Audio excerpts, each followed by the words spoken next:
بسم اللہ الرحمن الرحیم۔ میں سیٹ آصف، آپ دیکھ رہے ہیں میرا فیس بک اور یوٹیوب چینل۔ آج بات کرتے ہیں اس خوفناک حادثے کی جو جامع کراچی میں پیش آیا اور اس کے نتیجے میں 5 ہلاکتیں ہوئیں، جن میں سے 3 چائنیز تھے اور حملہ کرنے والی ایک خاتون تھی جو کہ ویڈیو میں صاف دکھائی دی جا رہی ہے۔ اور یہ ملکی تاریخ میں پہلی بار ایسا ہوا ہے کہ ایک خاتون نے خودکش حملہ کیا ہے اور جس کے نتیجے میں وہ خود بھی ہلاک ہوئی ہے اور 5 ہلاکتیں ساتھ ہوئی ہیں۔ اور بتایا جاتا ہے کہ 3 سے 4 کلو کا مواد خودکش حملے میں استعمال ہوا ہے، اور جن کی طرف سے یہ خودکش حملہ کیا گیا انہوں نے تصدیق کر دی۔ اور یہ عورت، یہ لڑکی کون تھی؟ یہ تھی بلوچستان لبریشن جو آرمی تھی ان کی طرف سے تھی، اور انہوں نے ہی یہ حملہ کیا۔ اور مختلف رد عمل آ رہے ہیں مختلف جانب سے، جنہوں نے یہ حملہ کیا وہ سیلیبریشن منا رہے ہیں، سیلیبریشن کر بھی رہے ہیں، اور ساتھ سیلیبریشن کس چیز کی کر رہے ہیں کہ انہوں نے ایک عورت کے ذریعے اس مشن کو تکمیل کیا۔ اور عمران خان کے ٹویٹ کے حوالے سے بات کرتے ہیں۔ ایک عمران خان جو چیئرمین پی ٹی آئی ہے، انہوں نے کہا کہ یہ باہمی اشتراک جو ایک تعلق ہے پاک چائنا کا، اس میں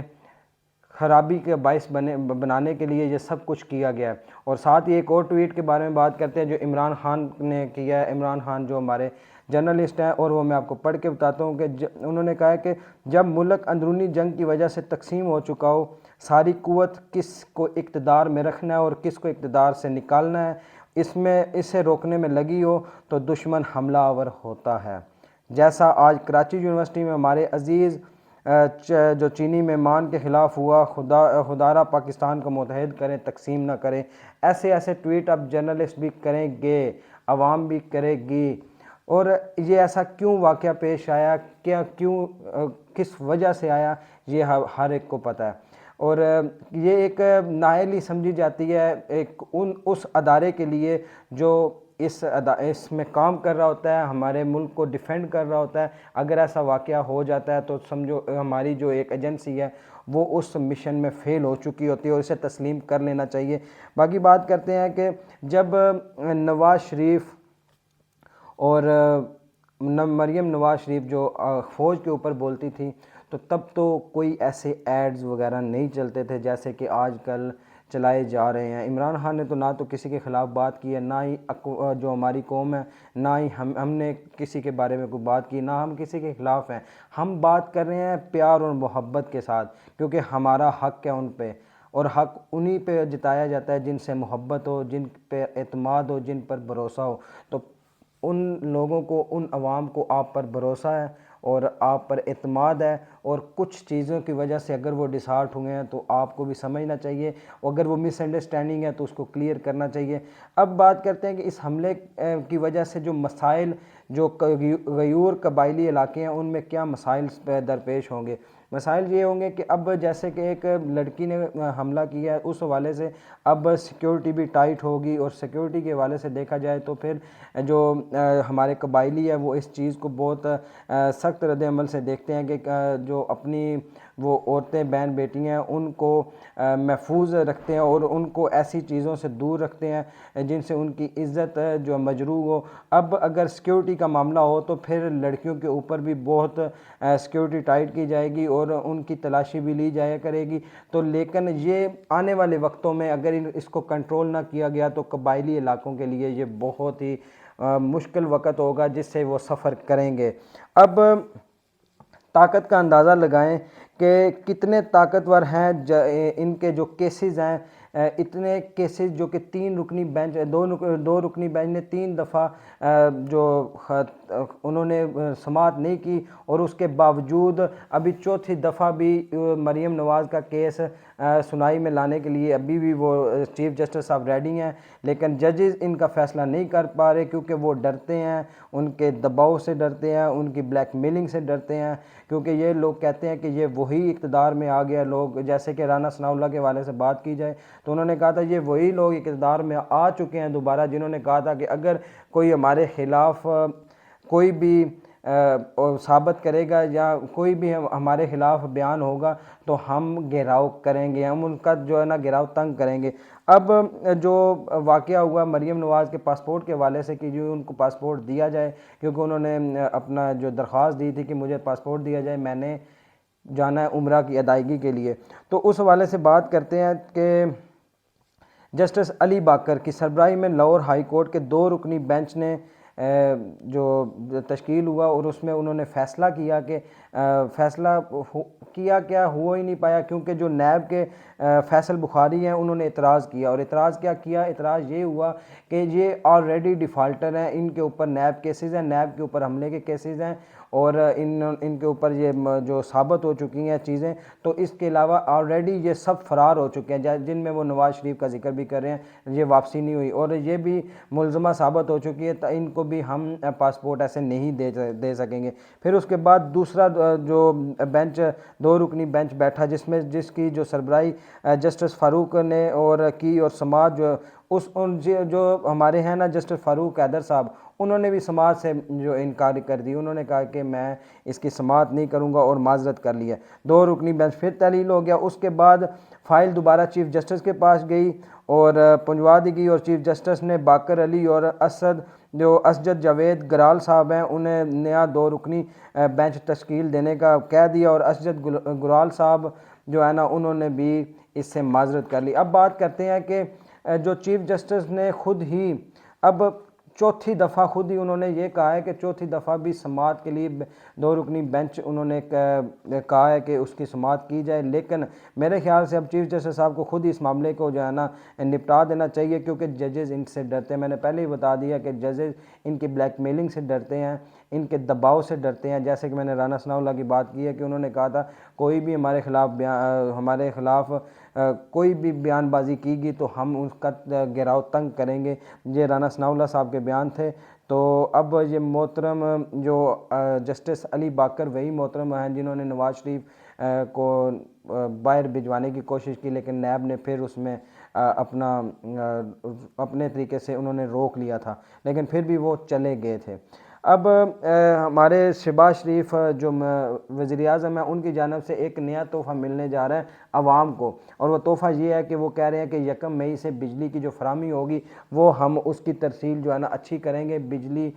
کی لوڈ شیڈنگ میں کمی ہوگی، اور انشاءاللہ ہم بجلی کی جو ترسیل ہوگی وہ اس میں بہتری کریں گے اور لوڈ شیڈنگ بہت کم ہوگی۔ لیکن انہیں یہ بتایا جائے کہ 1 سے تو ویسے ہی اداروں میں چھٹیاں ہو رہی ہیں، بڑی بڑی جو انڈسٹریل ہیں ویسے ہی وہ ہفتہ ایک چھٹی ہوگی، جس کی وجہ سے بجلی کی لوڈ شیڈنگ تو ویسے بھی کم ہی ہونی ہے، لیکن اب ان چیزوں سے اب اپنے آپ کو وہ پروموٹ نہ کریں، کیونکہ آپ نے آلریڈی 5 روپے بجلی کی جو ہے نا پر یونٹ کے حساب سے بڑھا دی ہے، اور 3 روپے آپ اور بڑھانے کے چکروں میں ہیں۔ تو اس حوالے سے دیکھا جائے تو یہ تو بلب جو آپ آن کریں گے اس حوالے سے بھی بہت عوام ڈرے گی، جب وہ بلب کا بٹن دبایا کریں گے اور وہ سوچیں گے 1000 دفعہ کہ پر جو 8 روپے یونٹ جب بجلی بڑھ جائے گی تو پھر کیا ہوگا، یہ تو جب بل آئیں گے تب پتہ چلے گا۔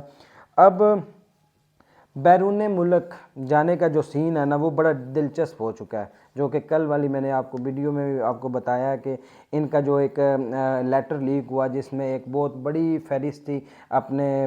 شرکاء کی، اپنے وزراء کی، اپنے عزیز و اقربا کی جنہوں نے عمرہ کی ادائیگی کے لیے جانا تھا، لیکن انہوں نے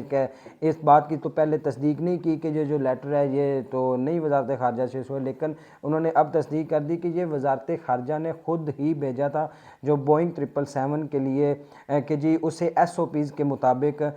سٹینڈ بائی رکھا جائے۔ اب بات تو وہی آ گئی نا جو ہم کر رہے تھے کہ بوئنگ 777 اگر سٹینڈ بائی بھی رکھا گیا ہے تو نقصان تو خسارہ تو PIA کو ہی جا رہا ہے، تو اور بات وہی سچ ہے کہ اور سٹینڈ بائی کیوں رکھا گیا ہے، اور کیا اب تو وہ اصل میں جتنا سوشل میڈیا پہ یہ رولا اور جتنا ہنگامہ بن چکا تھا اس وجہ سے ویسے بھی یہ سٹینڈ بائی ہونا تھا، کیونکہ اب یہ عوام وہ نہیں رہی، کیونکہ ہمارے اس اقتدار میں یہ لوگ سمجھ رہے ہیں کہ عوام وہی ہے پرانی جن کو کچھ پتہ نہیں، ہم بے شک شاہانہ طرز عمل سے زندگی گزار کے یہ صدارت گزار کے جائیں یا جو وزیر اعظم شپ ہماری گزار کے جائیں یا ہماری جتنی بھی VVI پروٹوکول جو مرضی ہوتا رہے، لیکن نہیں، اب عوام پوچھے گی اور عوام کے پوچھنے کا حق ہے، عوام سوال بھی کرے گی اور عوام سوال کا جواب لینا جانتی بھی ہے۔ اب بات کرتے ہیں کہ جو یہ کل کا واقعہ ہوا اور اس حوالے سے عمران خان صاحب نے جو بیان دیا وہ بھی آپ کو پتہ ہے، جو آج احتجاج بھی ہوا الیکشن کمشنر کے خلاف، وہ بھی آپ کو پتہ ہے کہ پورے پاکستان میں ایک احتجاج نکلا ہے الیکشن کمشنر کے خلاف۔ اب ایک ایوان نے جو ایوان ہے ایوان اقبال جسے کہتے ہیں وہ بند کر دیا گیا. میں آپ کو یہ ایک اسکرین شاٹ بھی ساتھ دکھا رہا ہوں. ایوان اقبال کہہ دیا جی کچھ مرمت کی وجہ سے جو ہے نا ابھی بند رہے گا. اور وہ بند کیوں ہے؟ وہ بند اس لیے کہ عمران خان صاحب آ رہے تھے. وہاں آنے کی وجہ یہ تھی کہ انہوں نے پنجاب میں یہ کہنا تھا, پورے پنجاب میں آپ پھیل جاؤ اپنے کارکنوں کو, اور اپنے کارکنوں کو یہ کہنا تھا کہ آپ اسلام آباد مارچ کی تیاری کرو اور میرا پیغام گھر گھر پہنچاؤ. اب آج کے پشاور جلسے میں خان صاحب نے بڑا کلیئر الفاظوں میں اور بڑے صاف الفاظ میں یہ کہہ دیا ہے کہ آپ لوگ نکلو, اسلام آباد مارچ کی تیاری کرو اور گھر گھر جا کے سب کو بتاؤ, جن کو نہیں پتا ان کو بھی بتاؤ اور میرا پیغام پہنچاؤ. اور ساتھ ہی انہوں نے یہ کہا ہے کہ میں اس وقت کا انتظار کر رہا ہوں جب نور عالم اپنے حلقے میں آئے گا ووٹ مانگنے, اور وہ لوٹے جنہوں نے ضمیر بیچا ہے, جنہوں نے اس امپورٹڈ حکومت کا ساتھ دیا, جنہوں نے رجیم چینج میں ساتھ دیا ہے, اور وہ لوگ جب اپنے حلقوں سے عوام کے ساتھ, عوام کے سامنے, عوام سے ووٹ مانگنے جائیں گے تو پھر ان لوٹوں کا کیا ہوگا. تو یہ عمران خان صاحب کہتے ہوئے ہنس رہے تھے. تو عوام فیصلہ کرے گی اس بات کا کہ ان کے ساتھ کیا ہوگا اور کیا ہوگا اور کیا ہونے جانا. اور انہوں نے ساتھ یہ بھی کہا ہے کہ یہ جو ایک پوری پارلیمنٹیرینز ابھی بیٹھی ہوئی ہے جو کہ اسلام آباد شہر اقتدار میں ایوانوں اسمبلیوں کے اندر بیٹھے ہوئے ہیں, اس میں سے 60% لوگ وہ ہیں جو ضمانتوں کے اوپر ہیں. اب یہ خان صاحب نے پشاور جلسے میں بات کی ہے. انہوں نے کہا کہ امریکہ تو شروع سے ہی رجیم چینج میں بہت کا ماہر ہے, اس نے تو کئی ملکوں میں رجیم چینج کیا اور جس میں وہ کامیاب رہا ہے, اور وہ اس دفعہ پاکستان میں بھی کامیاب ہوا ہے, اور کس نے کیا کیسے کیا یہ بھی عوام کو پتہ ہے. اور بات کرتے جاتے ہیں کہ کتنا بڑا تھوڑا مارا ہے, کتنا بڑا ظلم کیا ہے. سب سے بڑا اہم فیصلے پر جو عمران خان صاحب نے کیا تھا, جو ایک فیصلہ عمران خان صاحب نے کیا تھا اس کے اوپر کتنا بڑا تھوڑا, کتنا ظلم انہوں نے اس حکومت نے کیا ہے, یہ آپ کو بتاؤں گا اگلے ولاگ میں. اور کن کن چیزوں پہ عمران خان صاحب کامیاب رہے یہ بھی بات ہوگی اگلے ولاگ میں انشاءاللہ تعالی. اور ہم اینڈ پہ یہی دعا کریں گے اس رمضان المبارک کے بابرکت مہینے میں اللہ تعالیٰ اس پاکستان کا حامی و ناصر ہو, اللہ تعالیٰ پاکستان کو اپنے حفظ و امان میں رکھے, اور اپنے پاکستان کو ایسے گنواؤ مت, اپنے پاکستان کو تقسیم مت ہونے دو. اس پاکستان کے لیے بہت سے لوگوں نے قربانیاں دی ہیں, بہت سے لوگوں نے شہادتیں دی ہیں, اور بہت سے لوگوں نے صدیاں گزاری ہیں اس کا خواب دیکھتے ہوئے, اور انہوں نے محنت کر کے یہ پاکستان بنایا ہے. اور یہ پاکستان اس اقتدار کے چکروں میں ضائع مت کرو, ایک ہو جاؤ, منظم ہو جاؤ. جب بیرونی طاقت آپ کے اوپر حاوی ہوتی ہے, جب بیرونی طاقت آپ کو للکارتی ہے تو سب ایک ہو جاؤ. بے شک آپ یہاں پہ تنظیم اور پارٹیوں میں ہو, لیکن نہیں, جب پاکستان کی بات ہے تب آپ ایک ہو جاؤ. جب پاکستان کی حاکمیت اور سالمیت کی بات ہے تو تب آپ ایک ہو جاؤ. آپ کو ایک ہونا ہوگا پاکستان کے لیے, پاکستان کی سالمیت کے لیے, پاکستان کی عوام کے لیے. تب جا کے عوام آپ کو کہے گی کہ آپ عوام کے ہیں اور آپ سے عوام ہے. جیسے, اور رہی بات پاک فوج کی, تو پاک فوج سے پاکستان ہے اور پاکستان سے پاک فوج ہے. پاک فوج زندہ باد, پاکستان زندہ باد. السلام علیکم.